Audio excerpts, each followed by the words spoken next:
I'd like to introduce one of my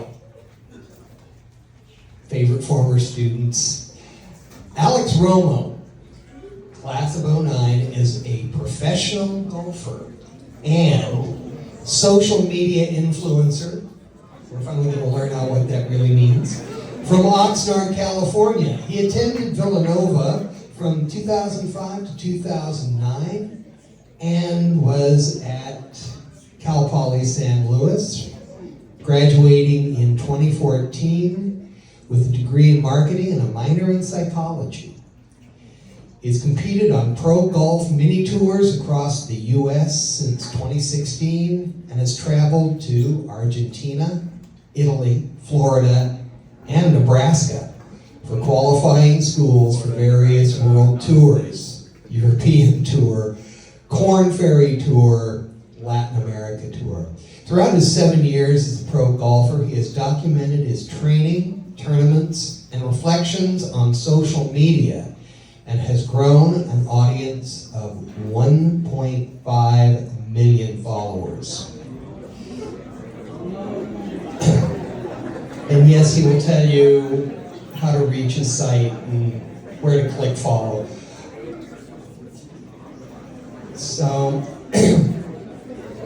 his social media presence has opened up opportunities for him to work with major brands like Lexus, Vital Proteins, 24-Hour Fitness, Barstool Sports, one of my favorites, Travis Matthew, Adidas, Puma, and nearly 100 other brands, and earn a full-time income as an influencer while still competing in golf tournaments as well. He's been able to travel with tourism boards and golf resort destination groups to promote golf and health and wellness as a result of his online reach. Alex believes in a holistic approach to golf and life that includes fitness, mindfulness, nutrition, and a myriad of other daily habits that contribute to feeling your best and having the energy to pursue your passions wholeheartedly. He's also working on coaching and mentorship courses and communities to teach what he's learned and continues to experiment with it in pursuing golf, social media, and his life goals. Ladies and gentlemen, Alex Romo.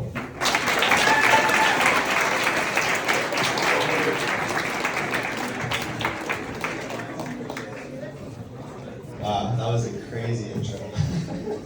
I don't feel like I need to give a speech anymore. That was pretty much everything I would have wanted to say. But it's exciting to be here today. I'm super nervous, not gonna lie. I'm just gonna try to keep it like casual and informal. I had like a whole speech written and I'll roughly stick to that, but mostly just want to talk to you guys because I feel old, but I'm not that old where I like can't relate to what it's like to be in high school. So I'll just start at the beginning and kind of try to share like the steps that I took, beginning with coming to Villanova Prep and then how that's led me to a really exciting and at this point fulfilling life. I feel like I'm doing more or less what I was put here to do, which is live an interesting life and then talk about it and share with others and try to, build community and reach back, one or two steps behind me and help those, basically like the younger version of myself, which I feel like, especially after we do some Q&A, I'm sure I'll see some of myself in some of you guys, and if I can influence your path in any way, whether that's inspiration or education or just like helping you feel seen, like it's okay to not know what you want to do and just keep trying things and eventually figure it out and get to a cool place in life. If I can have any of that effect on you guys throughout the course of this hour, that'd be cool, and I'll try my best to do that. So anyway, as he said, I went to school here from '05 to '09. I was from Oxnard, just went to public schools up to that point, and it was a cool opportunity for my family to go to some higher education, and the point was really to be prepared to go to college. I was the first in my family to do that. And that had a lot to do with coming here to Villanova Prep. Obviously, you guys start going through counseling. I believe it was junior year for me that we started talking about colleges. And I was always big into sports. Played golf here and water polo and soccer. And so that was going to be a part of my collegiate goal list as well. I wanted to be a D1 athlete, and coming here was instrumental in that. I basically, 15 years old, decided that golf was a huge goal of mine. I did want to play professionally, and I had been on a team here with Mr. Grissom, which was really cool to see him a second ago. It's been years, but he was the golf coach at that time, and it was, I think, around 15 that I stopped playing other sports, decided to hone in on golf, and obviously education was huge as well if you wanted to go to a top program in college and play. And by the time I was a senior, I didn't have any Division I offers, but that was a really important thing to me, so I chose a program that had like a walk-on process. Some D1 places do, some don't. Cal Poly San Luis Obispo did, and so I was in contact with the coach early. Luckily, spent enough time on the books here at Villanova to have whatever GPA I needed to get into school there.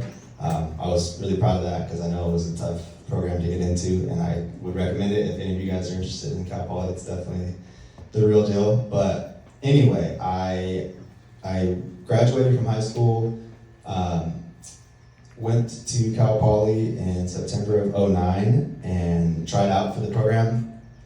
Didn't make it, which was disappointing, but I knew it was still something that was important to me. Like the main reason it matters to play D1, for those of you that aren't super into sports or whatever, is because if you're trying to be a pro athlete at some point in the future, 95% of them are going to be playing at a D1 program somewhere. So it was really big to me, and I stuck it out, tried out again as a sophomore.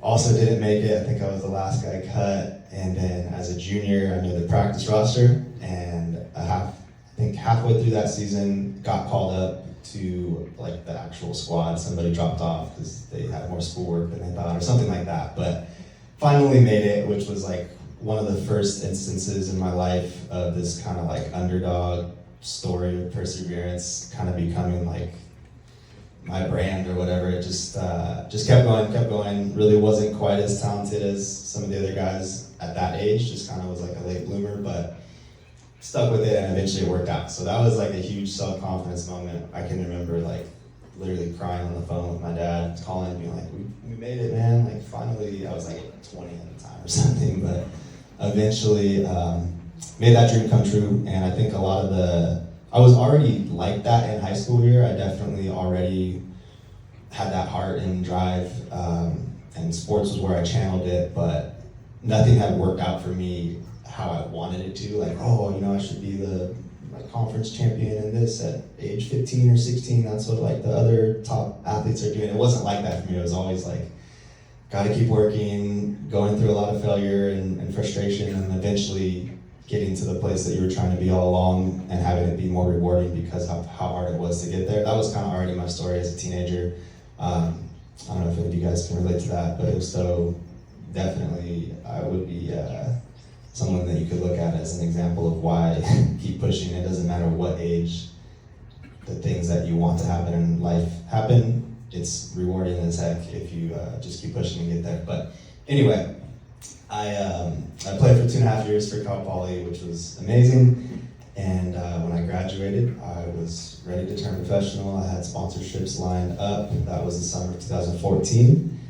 And I had this weird injury pop up like a week before I was going to turn pro and travel to my first tournament. It was like, the specifics don't matter. It was like a collarbone degenerative joint, some crazy thing. I couldn't even pronounce the joint. I was like, you gotta be kidding me, dog. Like, I'm so young. Like, I've been lifting weights my whole life. I'm super healthy. Like, this does not make any sense. And he's like, yeah, no, man, this doesn't make any sense to me either. But in the long run, we wound up attributing it to a physical manifestation of just the anxiety I was feeling of like leveling up in life and realizing my lifelong dream of being a pro athlete. I just created some physical injury to prevent that from happening. I guess it sounds crazy, but that's the best explanation we could come up with, because it took 2 years. I went through stem cell injections, all this crazy stuff, and during that time, I was forced to consider doing something else. The stuff that the doctors were telling me, because we went to a bunch. I traveled to different states and tried different experimental medicine. because I had no backup plan. Not that I got a degree and I did what I needed to do education-wise to go into the workforce. Like Mr. Bunce mentioned, I was a business major with a degree in marketing, so I could have taken a sales job, but it was probably the first, second, I guess, because trying to walk on was the first real test that I went through and passed. But the second one was this injury where the docs were like, "Yep, you'll never swing a golf club again. You'll never be able to lift weights again. Sorry, kid." But in order to do the reconstructive surgery that I needed to stabilize that joint, it was so close to my neck that it was like a very life-threatening surgery, which was just a weird position to be in at 22 or whatever I was. So surgery wasn't an option. That's why we did all the stem cells. Long story short, just kept the faith, kept believing that this was something that I was going to do with my life. I was not going to dip out into the workforce. And that's where the social media stuff started, as you mentioned. For 2 years, I was not able to golf, and I was not able to work out, which kind of was my whole life up to that point, which was probably my first real experience with just struggling internally, mentally. But I started sifting through college videos and pictures and learned what Instagram was. Because believe it or not, I am pretty old, so I don't think I had Instagram until I was 21. But anyway, I started posting, started getting some interest about the fact that I was had this interesting story going on, and I was in the doctor's book for stem cell therapy, success stories, whatever. And eventually in 2016, I got healthy enough to start practicing again, and finally did what I wanted to do all along, which was start playing tournaments and traveling. And something pretty interesting happened where within the first month of coming back, I won a tournament, and at the professional level, which it just all I could attribute that to was how grateful I was to be healthy again, and just how strong my attitude was because of the last couple years. And keep in mind, first world problems, right? I'm aware that this was just it's not that deep. I just wanted to play a sport and was sad that I couldn't play the sport. It's not like I was suffering from something much worse. But to me, in my little mental world, this was a big deal.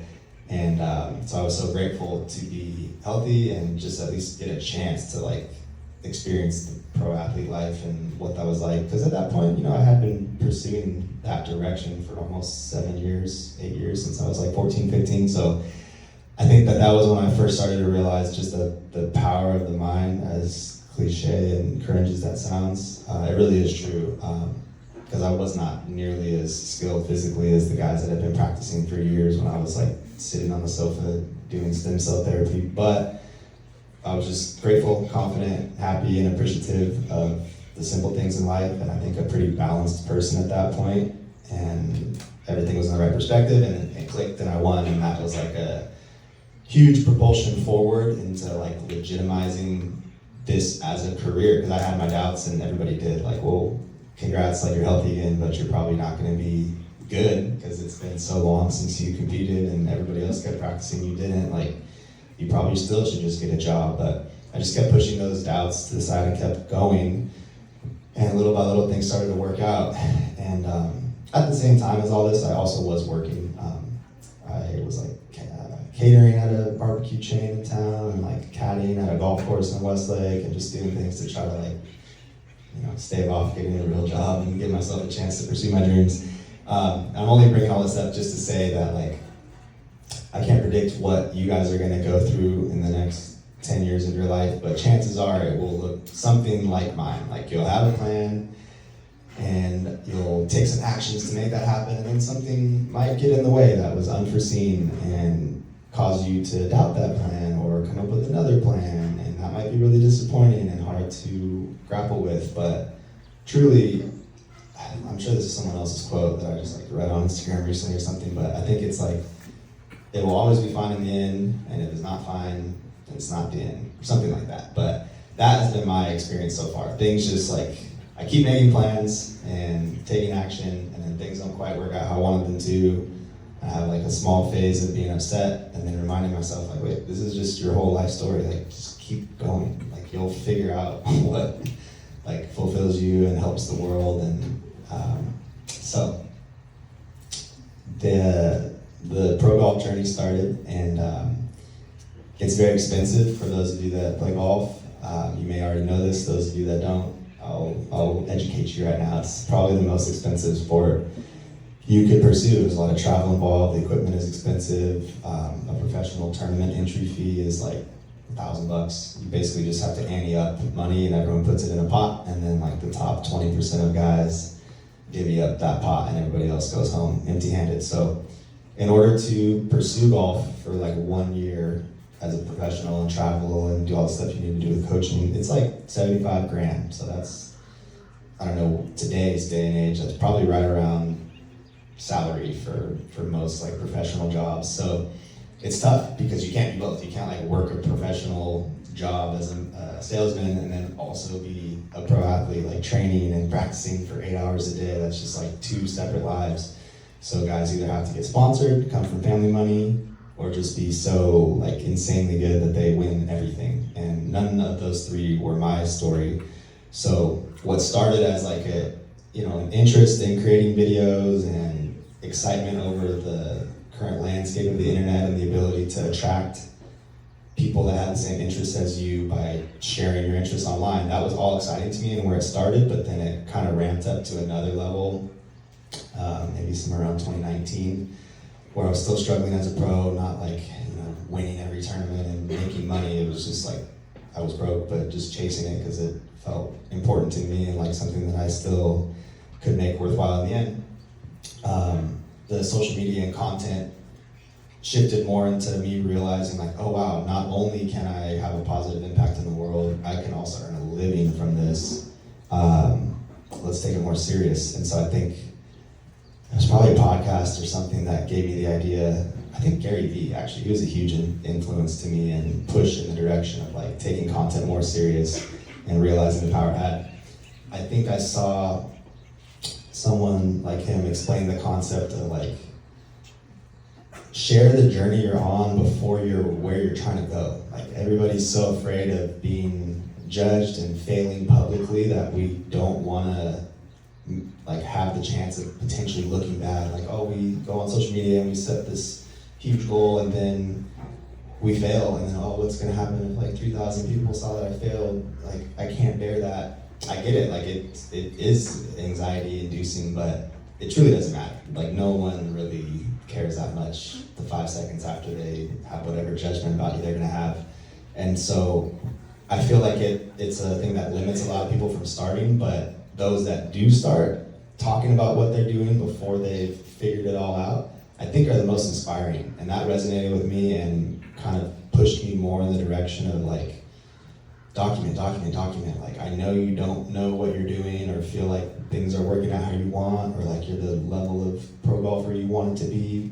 Doesn't matter. Like, whether it's just for your own purposes, like in the future it'll be cool to look back and see how far you came and see how cringe your old videos were and how bad you were at golf, whatever, and then in the future show your grandkids like, look it, I did it, like, whether it's for that or somehow it catches fire and something goes viral and millions of people are inspired by your story. Either one of those would be good outcomes and worthwhile, like worth the effort that I put into it. So that clicked for me around 2019, and I was like, okay, I don't care anymore what people think of me. I don't really care, like, friends and family judging what I'm doing. Once you make that shift from like using social media personally, where you're like kind of trying to be cool and only show like the highlights of your life, you don't want to post too much, you don't want to talk too much. Once you make the shift from that to realizing like, oh, this is just a huge business opportunity and people are going to come and go, I don't care, like good, like let's weed out the people that don't really enjoy what I'm sharing or want to support me, because that makes space for those that really do. So I just tapped into that mentality, all the while still playing pro golf,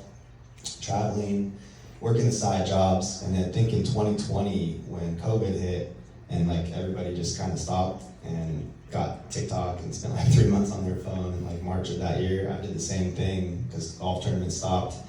And I realized like, wow, I really like, I do enjoy communicating, and I do, like, my whole life has been about pursuing these like uncomfortable things. Golf is hard, and trying to walk on the college team was hard, the injury was hard, like it's all hard, and I'm perceptive of what I'm going through and reflective and like writing things down or making little video documentaries to myself, like just start doing that publicly. And I did, and so in 2020 I ramped that up even more, and something clicked on TikTok. And as you guys probably know, that's like the more explosive platform where it's possible for someone to like be relatively unseen and then grow to 1 million in like 6 months or whatever. That happened to me, and then really solidified like, okay, maybe we can blend the two. Like you can be an influencer and a pro athlete, even though all my golf friends were like, that'll never work, like you're gonna be so distracted. I don't know, I just felt, I was starting to realize as I matured that fulfillment for me wasn't just being an athlete, it also was like, you gotta have some, you gotta integrate into the larger world somehow. Like you do have skills and gifts, everyone does. It's your responsibility to figure out what those are by trying different things, having different experiences, and seeing what feels the best to you. Like what experiences do you have in life that you walk away from with the biggest smile on your face, feeling just wholesome and like complete, like yes, I want to do more of that. It's your job to find those and then figure out a way to share that with the world. Yeah, hopefully at the perfect intersection of something that makes you money, feels like a need in the world, like solves a problem that other people have, and is something like you're qualified for because you went through it yourself. And I felt like in 2020 I was starting to realize that as more and more of what I talked about resonated with people, and I started to build a following on TikTok and Instagram and stuff, I was like, okay, those are the things that are making me feel the best. Like whether it's DMing back and forth with someone, answering their questions because something that I said in a video was relatable to them and they reached out and opened up and I felt like I could help them, whether it was that or in the real world with my golf friends or my family or people I met. I loved connecting with people. We all like have a desire to be a part of the tribe and connect and have like a community and stuff, and the internet really is just that on like a bigger scale. It allows you to reach people that aren't in your geographical location but may share the same interests as you or have gone through the same things as you and find you relatable. You can potentially access them in like a day by making videos and getting in the algorithm the right way. So I realized how much I enjoyed just trying to open up, forcing myself to try to talk about not only the exciting things in my life, but also the hard things, and I had plenty of them continuously happening with golf, because that's a sport where you fail way more than you win. It's not like basketball or football or soccer where there's one winner and one loser each game. It's like 150 guys in a tournament and 149 of them lose. So I had a lot of my version of hardship I felt like to talk about, and so I just did that and just kept ranting, just kept putting videos up, got tons of hate, but enough of it stuck that I built it into what we're looking at now. So to land the plane here of this whole life story, in 2021 or 2 was I think the first year that I like legitimately funded my own golf career. Like I said, the crazy expensive number of like traveling and coaches and tournament entry fees and stuff, just to even do it. I had enough brand partnerships where I was promoting brands that had a vision that aligned with mine, as Mr. Bunce mentioned, whether it was supplement companies or fitness gym related stuff or obviously golf stuff. It kind of seemed like there was a never-ending supply of interested brands, and I just worked with as many as I could. So in 2022, I was, genuinely, the very first pro golfer to kind of ran like a TV show through my accounts and had, a clothing sponsor and a supplement sponsor and blah, blah, blah.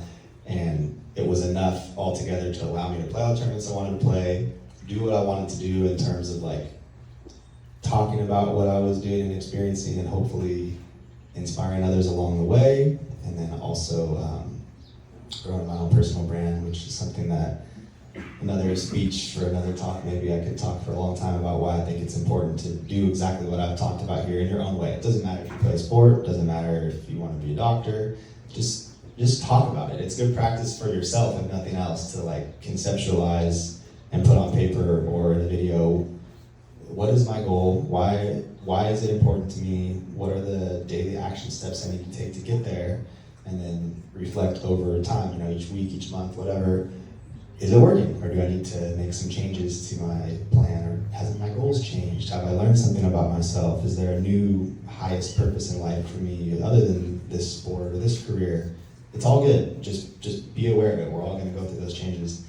And so anyway, I kept that going in 2022, and this year was the very first year for me where the social media kind of surpassed the pro athlete journey, and I almost played no tournaments up until like the last month. I kind of got the itch again to get back into it, but most of this year I was just focused on creating better content. I had more and more brand partnerships, and I was busy with that. A lot of travel, which has been a really cool side bonus of both the pro golf career and the content career. And I would highly encourage you guys to, if possible, travel as much as you can as well, because that's kind of what expands your perspective and makes you realize just how huge the world is, how awesome the world is, and how many different things you're probably going to want to try on your journey to figuring out what clicks for you and what you want to do with your life. But anyway, it's been exciting. I've been able to do some travel for golf resorts and golf courses and tourism boards, flying somewhere to go promote their course and make a video.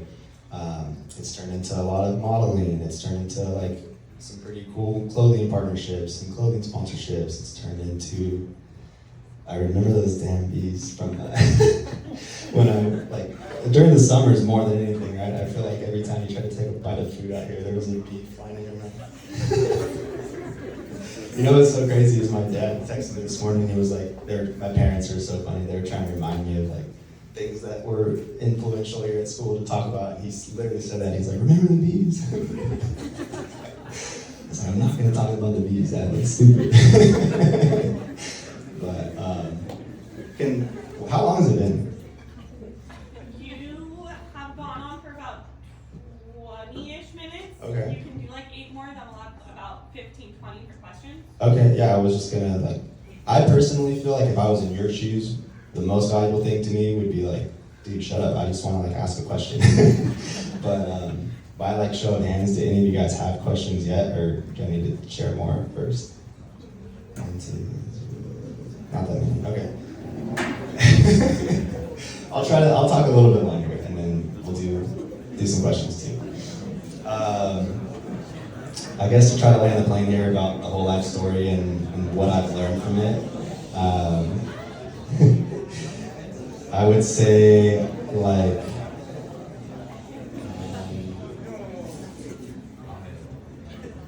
I guess if I were to try to reach back and offer some helpful, wholesome advice to you guys, recognizing that you're in the same position I was in. I went to school here too, and I started in the same place, had the same confusing life path to get to where I am now. But literally anything is possible. It sounds dumb, but it's true.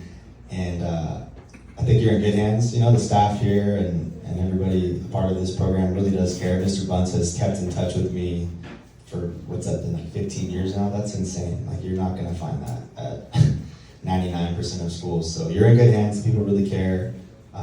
Education is truly important and was the foundation of everything that I have, because I got a good perspective of the world, and I learned how to navigate hard times and had a good support system, and I'm assuming you guys all do too if you're in a school like this. So I would dream as big as you possibly can and prioritize more. What is your heart telling you want to do? Because some of you do know at this age, not everyone, but some of you already, because I did at that age, have a gut feeling of what you're good at, what you want to do, what the world needs, whether that's a sport or something else. And definitely don't be afraid to follow that. Definitely don't let someone tell you you can't do it. Definitely not if they themselves haven't done it. That's a big one for me. Anytime you're one of these dreamer types, whether that's athletic dreams or you want to be a doctor or run for president, things that seem too big to average people, they will try to tell you don't do it because it makes them uncomfortable. It's like, if this person who started where I started goes on and does this thing that I think is impossible, that would make me feel really small. So it's not even like a malicious thing when people try to kind of dim your light. It's just it's a sad reality. So I would highly encourage you to seek out, put people around you that are already doing something that you want to do, whether that's your sports team or an education thing, or for college, obviously, I'm a huge proponent of that. That was a big part of me getting to where I am today, as well as the people I met in college, the sports experience I had in college. I had great professors there as well. But your environment really is going to dictate who you become, and you're already off to a really hot start by being here. So try to be cognizant of that over the next decade and remove things that are misaligned with how you want to be, whether that's negative energy and people kind of, telling you that your dreams won't work, or if it's just people that are going in a different direction. I would really prioritize and try to protect your own dreams and your own energy, and just keep pushing. Even if you're the only one that can see it, and you're the only person who the vision makes sense to, which was definitely me and still is in a lot of ways. To me, that's exciting. It's like a sign that I'm going the right way. The more people that are like, yeah, it's not gonna work, the more I'm like, perfect, I must be going in the right way. Unless, of course, this is like someone that's truly already done or tried the thing I'm trying to do, then I might listen a little bit more. But yeah, I feel like, again, I could rant forever, and I might have lost the point a little bit, but I'd really love to try to answer questions if you guys have any. So yeah, thanks for listening. Cool.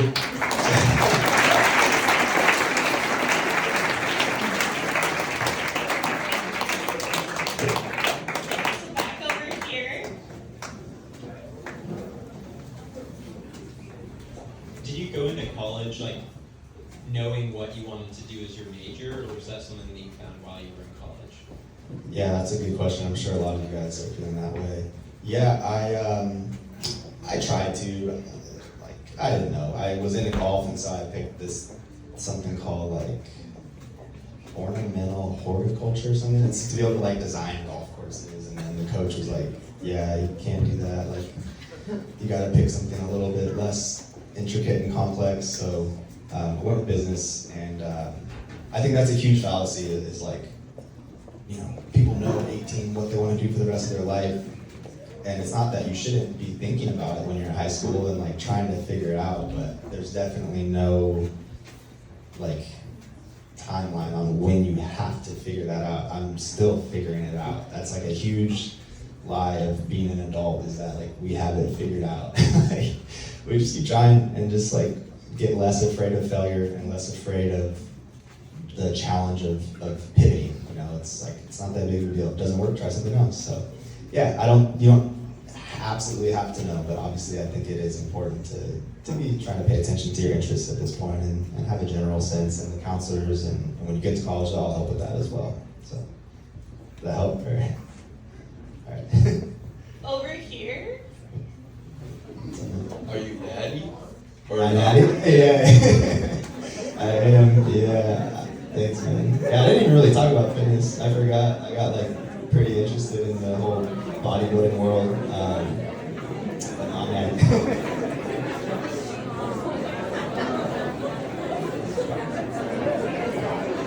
That was funny, bro. That was funny. Are you natty?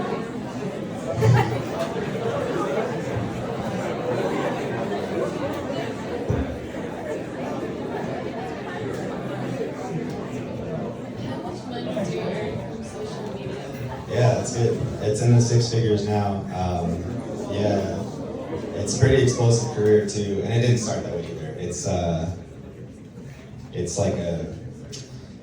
you can cap out at just being an influencer and thinking oh, I made it because I'm doing brand deals and I got a clothing deal. Or, I'm glad you brought that up because I kind of forgot to talk about the future and what I'm trying to do now. I think I've seen through, now that my whole peer group is influencers, I moved to Hollywood, I go on trips with these guys, I'm signed with the big agency, all this stuff, it's not what you think it is, I feel like you can see it as a a self-serving, greedy thing, like I just want to make money. I just want to do brand deals, and you'll fizzle out so fast because no one, like people can tell that you don't really care. You're not giving back. The people that will be the most loyal and follow you long term, and if you make your own clothing line or makeup line or golf company in the future, the people that would actually support that are the people that picked up that you actually cared about them and wanted to help them, and the content wasn't always like me, look at me, look at me, look at me, and it was more like you can talk about yourself and what you're going through and experiencing and learning, but try to always remember like every single person following you is just another person like all of us here in the room, and they're hoping to get something out of following you. So right now I'm more focused on consolidating everything I've learned over the years about combining golf plus lifting weights and mobility and nutrition and blah, blah, blah, combining all of that into becoming a relatively stable, successful human, and then making that simple and putting it into ebooks and courses and guides and communities and Zoom calls and like coaching. That's more of what I'm about now. And to your point of like, how much money do you make? I've seen like, you know, there's a real cap on like brand deals and how much you can earn through sponsored trips and modeling. There is no cap on doing what I said there. That's like, sky's the limit. How much value can you provide? How many people's lives can you change? If you can keep doing that, you can earn forever. So in terms of like those of you that maybe are interested in creating content, being an influencer yourself, I couldn't speak more highly about trying to just be authentic and like not follow what's working for other people, but instead just trying to be yourself, which at first might not work. Like it would be easier to follow trends, but again, nobody will associate the video they liked with you. It's just a trend. But if you're actually saying something that's your truth and unique to you, it might be a slower growth and you might not make money as fast, but there's 8 billion people on the planet, and eventually you're gonna find the 5 million that deeply resonate with you, and you're gonna be glad that you didn't sell out and do whatever looked popular at the time. So that would be my take on that. For sports, how much did you train and practice during high school? A lot, yeah. Like I said, I played 3 sports my first 2 years, and then just golf my next 2, but I was already also into lifting weights and working out as a freshman. I remember on our lunch break, we would go do like a bunch of curls and bench in the gym. So I was always super into it and all about it, but school was important too. I spent like 3 hours a night on homework too. So, but yeah, I learned the fundamentals back then of like blending school plus sports. How do you think your degree in marketing really helped you in your content creator journey? 100%. It's my senior project in college was making a website promoting myself to try to attract sponsors, so that, you know, back in 2014 I kind of was already doing what I'm talking about now, which was like trying to summarize my experiences, talk about what I've learned, make myself look as attractive as possible to potential, not physically, but like sponsorable wise, trying to make myself seem like someone you could bet on, and like someone that had a plan and was going to do something different. So it really was everything. I feel like if you could learn one skill set that would be all encompassing and helpful in any career path or just life in general, it would be marketing or like persuasion or the ability to effectively communicate and convince people that something you're interested in, whether it's a product or service, is something they should be interested in too. If you can learn that, you can do just about anything. So for me, it was like the most important thing. You said that people said that you could like it wouldn't work. Did you ever like actually believe them? And if so, like how did you change your mindset? Yeah, definitely. It is hard to hear someone tell you that your dreams won't work or are unrealistic or you shouldn't try for X, Y, Z. I can think of numerous specific instances with peers in my pro golf community that have like tried to be YouTubers or, you know, some capacity of being an influencer that like vehemently told me like, it won't work, you're gonna fail, like don't even try, it's impossible. There's no way you can be like filming your life every day, editing for 5 hours at night, and like emailing the brands and all this stuff. You can't do all that and then also be a pro golfer, like you're just gonna flop. And I was just like, dude, respectfully, like I'm gonna try, like thanks, I guess, for the pep talk, but like, I'm gonna keep going. But no, it does, it's hardest when it's people that like are close to you, like friends or family, that like, you know they love you. So the reason they're saying it is because to them, their brain's not working the same way yours is, it doesn't see the same vision you see, and they might be thinking, God, I wish this person would pick a safer path, or this wasn't what I saw them doing. So maybe coming from a loving place, that I think can be the hardest, and you don't have to reject those people in an acidic way, but I do think it's important to like, our own inner guidance and intuition is always speaking to us. It's that voice that's like chirping in the back of your head, right now as I'm talking to you. And sometimes it's, hot air. Other times it's like the direction you should go in life. And I think deep down what truly excites you and feels right and what doesn't. And if you can always keep that at the forefront of your mind, I think it's easier to combat whatever naysayers may come into your path in the future. So I'm not saying to like just blindly go off the walls and be crazy, but to a certain degree, trust yourself more than you trust anyone else when it comes to your life. It's your life. No one else can live it for you. They may have ideas of what's going to be best for you, and it sometimes might be true, but ultimately it's up to you to kind of get that and still place your own inner voice higher than anybody else's. Okay, so I think we have one final question, and then if you guys have any questions for Alex, he will stay afterwards if you have a little bit of a more personal question. My question was similar to the last one. I find it I'm very curious, honestly. Like, you obviously had so much ambition and love for golf, and you obviously stuck to it despite the difficulties you had with, the STEM procedures and, being held back until like your junior year in college. So I just wanted to know, like, what gave you that drive and what gave you that assurance that, like, this is what I want to do no matter what? Because I feel like a lot of times when people have these setbacks, they often second guess themselves on what they want to do, especially when it comes to like sports, because I know sports is something that's very risky. And would you agree with the term that you can take risks, but you got to do it smartly? So. That was a great question. As far as influences go and like things that inspired me to keep going, I think it started with family. My dad, I looked up to my dad, and then in school, different coaches and teachers. But then eventually, as I got older, it was the internet, like finding whether it was a YouTuber or an influencer. I found people that were already living somewhat of the life I wanted to live, whether it was like in the fitness community, someone with the physique I wanted, or in the golf community, somebody winning the type of tournaments I wanted.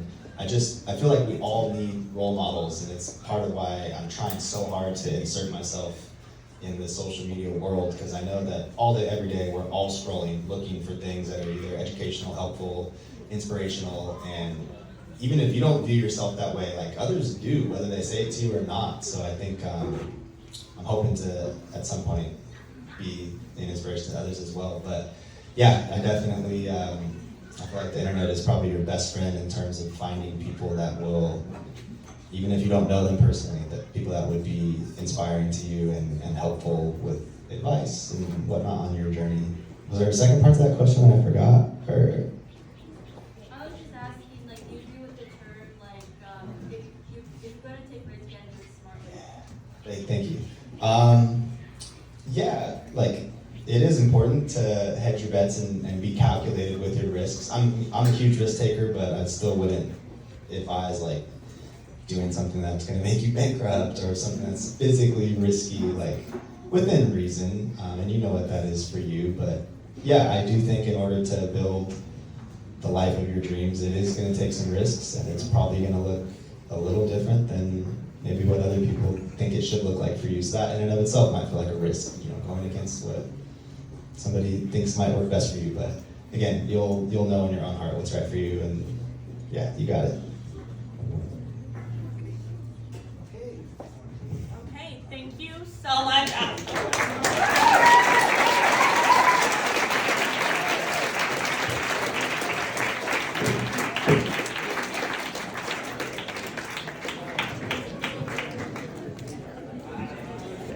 Thank you, everybody. Great questions. Alex will be staying behind if you have a personal question for him. Thank you for being a good audience, and seniors, you may be dismissed.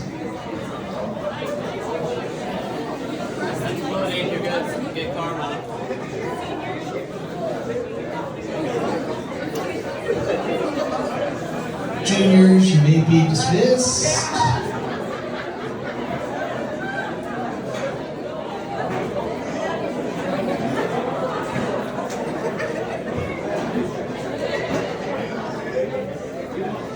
Sophomores, you're dismissed.